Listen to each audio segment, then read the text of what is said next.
Okay, good morning and afternoon. Thanks so much for taking the time to join our next CPG Unpacked. I'm here with Adam, who's the VP of Sales at Sanzo, and we're so excited to be chatting with Adam about all things related to sip, sample, and succeed. So this is going to be a beverage related conversation, which I know based on the registrants, everyone's very excited to do a deep dive into this category. Um, Adam comes from he's and from what I can see, but I mean you can correct me if I'm wrong, your entire career has been dedicated to beverage, notably over 8 years at Zevia and over 2 years at Monster. So I'm going to ask you all questions of conventional versus better for you brands because I know obviously we're both a big fan of the better for you space. And almost 90% of the registrants were better for you brands. So we will focus in on that, but there are some nuances depending on which category we're talking about. But hi, Adam. Thanks so Yeah, much for taking the time to hi. connect. Yeah, thanks for having me. So we have been working with Adam for over a couple of years now across two brands, but we've been working together for over 2 years now, and so very excited to get your insights on how best you can make the platform work for Sanzo, but also just some general like thought leadership into how to get on and off the shelf at retail. Yeah, As we excited. know, yeah. So, as we know, the beverage aisle is brutally crowded. We know that there's a ton of entrants. Notoriously, there's a lot of swapping in between favorite brands, so loyalty is a bit of an issue. From your perspective, what actually breaks through today and gets shoppers to try you as a new brand? So, new customer acquisition, let's just say that. Yeah, I mean, you nailed it on the head. The beverage industry in a whole is very competitive. There are new entrants, new competitors every day. There's new innovation every day, but that's what makes it so fun and exciting. That challenge to rise above the rest. I think what really helps resonate with consumers today is standing for something and really defining what your mission is. For Sanzo, it's being a sparkling beverage, staying authentic to our Asian heritage and really featuring Asian forward flavors. Um, I think beyond just kind of defining what your mission is as a brand, it's having the conviction to stay with it. Especially in beverage, you see fads come and go. There's flavor profiles that become hot. You know, right now, protein is definitely having its moment. It'd be really easy for any brand to kind of just branch off, lose sight of what their mission is, compromise some of their values to go chase a quick revenue grab. But if you're able to stay authentic to who you are as a brand, it really resonates with today's consumer.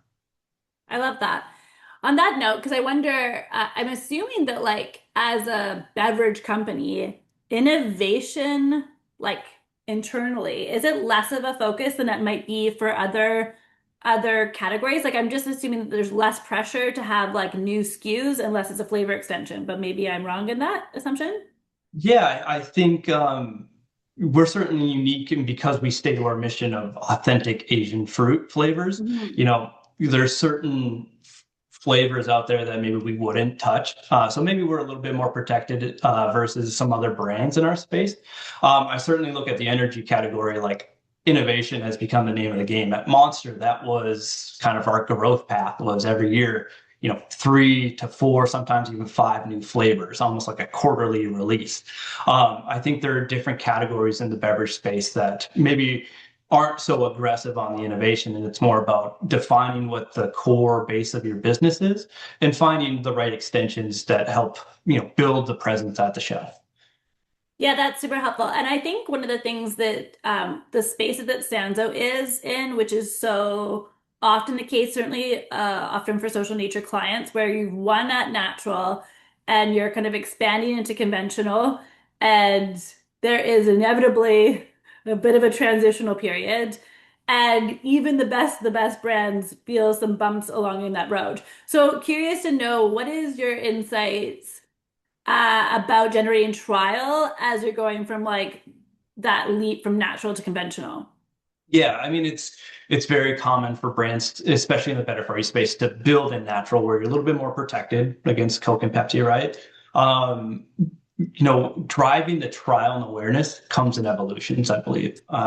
As you start off, it's more about getting those cans in hands and just making people aware of what you are, trying to build your message to the consumer.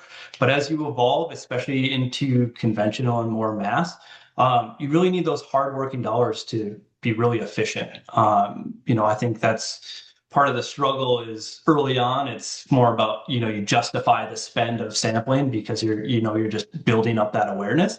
As you convert, or grow into mass and more conventional retailers, you really need to drive conversion. It's not so much about, hey, I tried your product. It's, hey, can I get them to go buy the product now? Mm-hmm. Mm-hmm.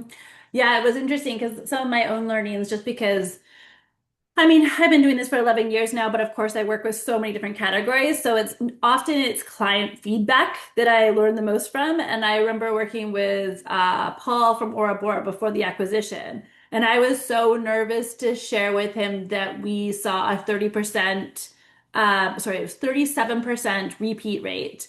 Because that was like, when I compare that to like our frozen Mhm. entrees, that was relatively lower. And he's like, "Are you kidding, kid? Like, loyalty in this space is very difficult." So I was like, "Oh, goodness." Yeah. So it is kind of interesting to see that, yeah, the funnels can be different. Um, what was like one mistake that Sanzo has made early on with sampling that like is just not worth your time, especially when you're trying to like, get those conversion rates up? Yeah, I think it's a very common mistake is like when is that tipping point to like when you need to start driving conversion versus Mhm. just the awareness and trial. I think during those early stages, the hardest part is quantifying the consumer sentiment and like gathering it in an organized way, so that you can take action against it and really drive your go-to-market strategy. That's part of why social nature has been such a big bonus for throughout my career is to be able to gather that valuable feedback from the consumer and then put it in ways that you can slice and dice it to make decisions. Yeah. I think one of the unique things about why social nature is working so well for Sanzo is that we're actually working with you, head of sales. So Yeah. one of the things that I think happens is you're kind of in control of that narrative with the buyer. And it's often what I have to tell marketing teams is like, please give this information to your sales team because they have, from a marketing perspective, kind of getting sentiment analysis, like why people like the product, how much they like the product, why would they buy, why wouldn't they buy, these kind of things. Helping that, using that narrative to de-risk a retailer's investment in you. Like my argument is even having that information shows a retailer that you mean business. Yeah. And so I think that's one of the unique things that you guys are getting so much mileage out of social nature is because we're working with you directly as head of sales. And so that's just it is like when you're thinking of kind of like these sales decks, do you use social nature to mostly defend your position on shelf, or how are you using the information to get onto more shelves? Because that's a big tip that I've been trying to get brands to do. Yeah, I mean, certainly there's a couple different ways I could go with that answer because there's so many great use cases that we get out Mhm. of all of our campaigns. I think certainly the early on, new distribution, part of the early stages and the difficulties of just going out and doing classic guerrilla marketing is you're kind of at the mercy of wherever that consumer shops after the fact. Yeah. With social nature, you're able to really point the spear to your strategic retailers and drive the critical velocities that help you with your strategic partners. We've got a great Walmart story that I know we'll get into. But for us, not spreading the peanut butter too thin across all of our retailers, we certainly want to support all of our retailers. But to your point, arming, me and sales with the fact of, hey, even beyond just getting on your shelf and doing the classic promotional calendar, here's how we're investing in our success together with the retail goes a long way at the buyer's desk. Yeah. And you know what's also kind of reminding me here is like your use case, Sanzo's use case, which is the case for most of the people on the call today, is kind of fun and unique in which it's so obvious what you're meant to do next. And Yeah. I'm curious, like when brands show up on my doorstep and they're big, I was like, oh my gosh, I don't even know where to start. Your ACV is so dense that like, and I want to make sure that if we work together, there's going to be incremental wins. So like sometimes I'm sure when you compare your experience with Zevia and Monster, like in some ways Sanzo just must be so much more rewarding in that regard. Can you speak to like how the strategy has changed between like high ACV versus kind of more limited ACV that Sanzo would have? Yeah, certainly. I think, I've worked with competitive, digital offer programs, and when you have all the ACV in the world, it is easy to just kind of run generic, you know, offers that consumers can redeem at any consumer because it'll float all the tides. Yeah. When you have limited distribution, especially when you're trying to grow and earn that opportunity for expansion at retailers, it's about how do we use those valuable dollars to really drive the specific retailers that we want to win at. Yeah. The other thing, going back to the Walmart use case that I thought was very clever, and when I was reading through your strategy versus our social nature case study, I was like, oh, this guy knows what he's doing. Which is to say that a lot of mistakes that brands make, in my opinion, is they get into so few Walmart and Targets that they don't feel like it's worth even trying to support them. But what I noticed you did is no, no, I got into 200 Walmart locations. Now let's go, which is so much smarter. Tell me like kind of your thought process in that approach. Yeah, I mean, obviously, anybody that's dealt with Walmart in the past knows the upside expansion. When you get a test, if you can prove it out, support the retailer, they will get behind you and help you grow methodically within their doors. And so, rather than get on shelf and just see how it naturally fits. We wanted to invest because we knew the upside in retail expansion with Walmart could be a big opportunity for us moving forward. And so, rather than just kind of sit back on our heels, we got really aggressive and partnered with Social Nature to really drive the awareness that we were even in store. At 130 stores, that's not every store. You could have 3 or 4 within a 25-mile radius, and you don't know which one has it. So for us to take those DMAs and really drive the awareness of which stores we were in was going to help build the awareness. And then, the offer that we provided just to get kind of that risk-free try and then the post-survey data to help us build the story with the buyer after the fact. 1,000%. And then you also made some additional very ballsy decisions. So, and again, like, so you run the campaign at Walmart, then you decide to reformulate and make some changes based on some of the feedback. Tell me more about that, because to me, that's like, holy Uh, moly. Yeah, maybe I can just take even a little step back. Yeah. In 2024, we had the opportunity to do a Costco roadshow. And anybody that's participated in a roadshow knows the effort that goes into it. But also, like that was kind of the aha moment for us as a brand when we go from, hey, just let's build awareness and trial to, hey, like let's focus on conversion. Because anybody that's done a roadshow knows your primary intention is to build the awareness, but you have to have that member convert the day that you talk to them because that's what ultimately drives the sale to prove to the Costco buyer that you're worth taking a risk on a rotation. So that was kind of our first aha moment as a brand to, hey, this needs to be strictly about converting and not anywhere else. It needs to be at Costco. So we had known some things going into that roadshow, specifically about just our premium position. And sparkling water tends to be a very price sensitive category, but as a premium, we knew there were things we needed to do on a price point, and that price point could potentially be a barrier to entry for our brand. And then it was consistently feedback that since we're not an essence flavored sparkling water, we're made with real fruit. The consumer, the member expectation at Costco was pretty consistently, hey, just expect a little bit bolder flavor. So coming out of that, we had done some work to do a small reformulation. It helped us with a lot of our COGS. And then as we won the target trial of 130 stores or 130 stores, we knew that we'd have the ability to kind of expedite that reformulation so that day one we were going to hit Walmart shelves with a new formulation and we could really lean into the price point. So we'd go from like a $9.99 6-pack rest of market to where Walmart launched at $8.88. Nice. And did you feel like so? So really, it sounds like Walmart wasn't really involved in those decisions per se. Like wasn't something that Walmart was asking you to do. This was something that, look, we're prepared to do X to ensure the launch is perfect. Yep, yep. We knew coming out of the Costco Roadshow the changes that we were going to make to help us be more successful with our Walmart test. Got it. Love it.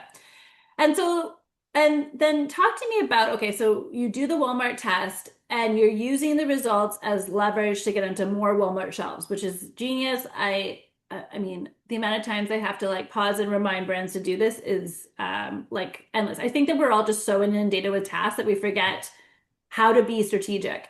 Actually, that gives me a question. So one of the things that brands have said to me that they like about social nature is the retailer doesn't necessarily know that social nature is on. And I was like, sure. Yeah. Or you use it as leverage with the retailer to say, if you get me on shelf, this is how I plan to support sell-through. Do you have any opinions on which like strategy is best? Yeah, I think it's a retailer by retailer case. There are Fair. retailers throughout the country that have invested a lot in their own internal marketing and programs that they're going to want to push you into that because, they've seen it be successful or it's just a Yeah. company initiative. Sometimes it could be viewed as a profit center. But oftentimes, if they've done that work, it might alienate them. But there's also, the credit you get for working above and beyond just the normal tactics. So it really is a retailer by retailer case. You just kind of have to know the intimacies of the retailer to understand who you kind of flaunt it a little bit louder Yeah. than who you kind of go under the radar with. That's fair. And then looking back, what's one trial related decision you'd make sooner if you were starting Sanzo? I think one of the things that's like, and we also just kind of touched on this before starting the call, like uh when to activate what, like I feel like there's a lot of like it's an order of operations. So maybe you can help the audience with that in mind. Yeah, it would be an investment in social nature a little bit sooner. Mm, Obviously, it's perfectly timed for the Walmart, success story, but there were thoughts around the business on, specifically price point and what we could do to lower price point. But we weren't really capturing that consumer sentiment that we got out of the Costco roadshow or the Walmart social nature campaign. And so, like, had we done that earlier, anytime you'd make any formulation change, you're not going to make 100% of the people happy, but, the less household penetration you have at the time of reformulation, the easier it is to bring people along. So yeah. slowly but surely, people have come along that were already into the brand. But had we done it earlier, who knows what success would have looked like prior. And guys, just so you guys know, the Sanzo team is only a handful of folks. So it's you and four other people who's making this magic happen, which is incredible. What are some of the tools that you have in place? Like, are you investing in data like Spins data? Like, and what's your kind of opinion around this? Because I'm like, it feels like you're just doing such a great job amongst so few people, but like, is there anything that you're using to help growth hack these decisions? Yes. So certainly data is investment that we've made within the last year. Stepping into Spins data as we've rounded out some of our natural channel business. I come from a time at Zevia where we bought every piece of data, every customer, every item, every competitive item down to the item level. So, it really depends on what your business can support, but you don't have to do it all at once. There can be strategic packages that you buy. And for us, making sure that the natural channel is solid and we've got a good base and we can keep an eye on that. And then strategically finding the right regional retailers that we're expanding with to buy that data. That's fair. The other thing that I've also heard anecdotally is like you can kind of get discounts on data. And certainly there's like a lot of like free offerings. Like, there's like a certain amount of data that you can get through just spins. But then I also think it's worth noting that like if you are part of like a plant-based foods association, then you can get discounts there. So sometimes it's worth working with the kind of like CPG related associations to use that as leverage to get discounts because that's what Yes. they're here for. Yep. Yep. And if you, I mean, Spins is just an example. There's Nielsen's and all RRI and all those fun companies. But the more time you spend with your supplier rep and getting to know what packages are available, a good rep's going to help you optimize your package and find what's right for you versus just kind of making you fit into a pre-made package. Amazing. Okay, well, just so you guys know, I'm going to take any questions that the audience might have, so feel free to pop them in the chat. I think there's a lot of questions around advice just to founders, and I'm not saying that you've necessarily been a founder, but like, what is some advice? You've been very close to the founder. Let's say, what's some advice to founders of Bev just to how to like kind of go to market and scale, and maybe like at what stage? Like, how does your advice change depending Yeah, on like how many stores you're in? Maybe we can think of it like startup versus early stage versus growth. yeah, I think it's especially in today's world where like the lines have been blurred for better for you brands. Like conventional retailers have now started to integrate a lot of natural brands, and some conventional retailers and mass retailers are on the forefront of launching Mm. new brands. For me, I found more success in taking the regional approach, um, and really crafting, testing, and learning. So on a regional basis, it's less exposure, less risk when you do need to test and learn things. It allows you to isolate certain DMAs to do your social media marketing and do other marketing activities. Perfect example of social nature is like you can provide a store list to drive people to those stores. And so once you've kind of tested and learned a couple different go-to market strategies or different marketing campaigns, it gives you the confidence that start to slowly expand beyond that. And so when the Krogers and Walmarts and Targets and all the national retailers do come knocking, the slotting and the trade dollars that you have to spend at these retailers is very real. You want to be assured that the marketing tactics and the things can drive the velocities for you are going to really pay off because you've tried them and you've tested them, they're true. And then it gives you the confidence to sign up for those heavy slotting dollars, knowing that it's not just going to be a 1 year rental of space. And then you're at risk of getting discontinued because you're not quite hitting the hurdle rates. Got it. And is there a universe in which you're saying no to a retailer or no for now? Like, are you guys in that kind of position to start saying no, or what kind of how are you balancing ACV versus velocity? And just so everyone knows, because I sometimes speak too jargony, ACV is the number of stores you're sold in, velocity is the number of units you're moving per store per week. Yeah. Yeah. Yeah. I mean, the understanding that not every store is created equally. There Hmm. are, even at well-established regional, national chains, there's always a certain percentile of stores that really carry your brand velocities. And then the rest tend to drag you down and lessen your ability to hit hurdle rates with a retailer. So really understanding, what store type, what consumer base you're successful with, and then partnering with a retailer to make sure you're in the right stores. And then once you've proven in those stores and you have that confidence to expand, it doesn't need to be 100% ACV from the get-go. Yeah. Especially if you're a lean team, in beverage, it is a little bit more difficult if you're not DSD in your classic, DSD model, where you've got hundreds of feet on the street to go win you displays and distribution and protect that. So it's really about finding the right stores where you can be successful and then branching out beyond that. That's fair.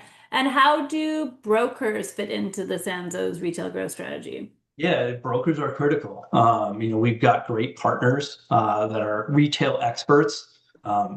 Being 5 employees, I Yeah. certainly welcome the help from a contractual standpoint, from a keeping on top of review schedules, getting us, if we don't have a relationship with a buyer, getting us that initial meeting, that introduction. So brokers have played a critical role in our business. And are you a fan of using, like, I know that there's kind of like, so often for like earlier stage brands, I say like try to work with like one broker that has like kind of like mass coverage or as much mass, like an FDM, right? They have like a big coverage versus like going on to the multiple brokers with like more of a specialist. Like, what's your kind of take on that? Yeah, I think ideally you can find, a broker that can cover a majority of the places you want to be. Hmm. Uh, Early on, that might be somebody that specializes in natural. You build out that channel, and then you start to evolve. There are certain benefits of picking and choosing a couple broker coverage for like retailer specific. There are definitely some of the larger national retailers that have their own ways of doing business, and you just need to be connected in that way. That sometimes the larger national brokers just, they do a great job, but sometimes that retailer specific knowledge, you're better off with going a little bit more boutique in that. But I've found success in building out hybrid, but having a primary broker that can cover the majority of the places you want to be. That's super helpful. And do you like so when you think of kind of like your planogram and like which brokers you're like which retailers you're going after, do you have a good sense of like who you're going after, or is that kind of like a dynamic, like we're gonna shoot for 10 and let's see what buyer review meets we have? And sorry, buyer meets, and I mean for like net new, like incremental business. Yeah, I think we have a solid understanding through the data of where we're successful. Yeah. Certainly as an emerging brand, you hope you're partnering with a retailer that has maybe a little bit more runway, and it doesn't going to Yeah. be, hey, give you 3 months to prove yourself. If you're Right. not producing velocities by 6 months, we're talking about discontinuation. Hopefully, you've got good retail partners and a good sense of who those are. Um, Retailers that can help you build the data story. There are certain retailers within the natural channel that can really drive your natural channel data and build a success story to help you take that natural channel success into food and mass. And then the other thing I'm assuming for beverage is like some retailers, so you have like the format, the larger format pack, right? So and then you have Mhm. single cans. And I'm assuming there's do you, I mean, I guess that it's the same buyer. And I'm assuming that Costco is gonna assume want a larger format than a single can. But like, do you have a pretty good idea of what you're presenting when you get that buyer meet? Yeah, yeah. I mean, the evolution of our brand is we started as a single serve brand. Yeah. And so what we have found out is we've launched a six pack. Today it's, 85% of our business.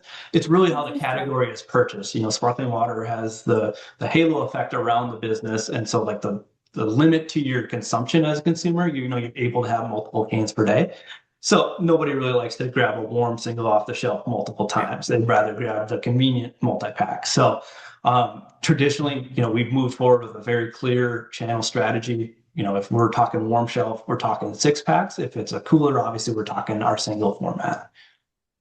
And again, I'm assuming that was obviously very different from Monster. Monster is always going to be a single can. Like the occasion usage is totally Yeah. different. Yep. So Yeah. then that changes your retail growth Yep. strategy. 100%. So okay. As you've been expanding from natural into conventional, was there any surprises? Any retailers, any regions that you're like, whoa, this is way harder than I thought it was going to be?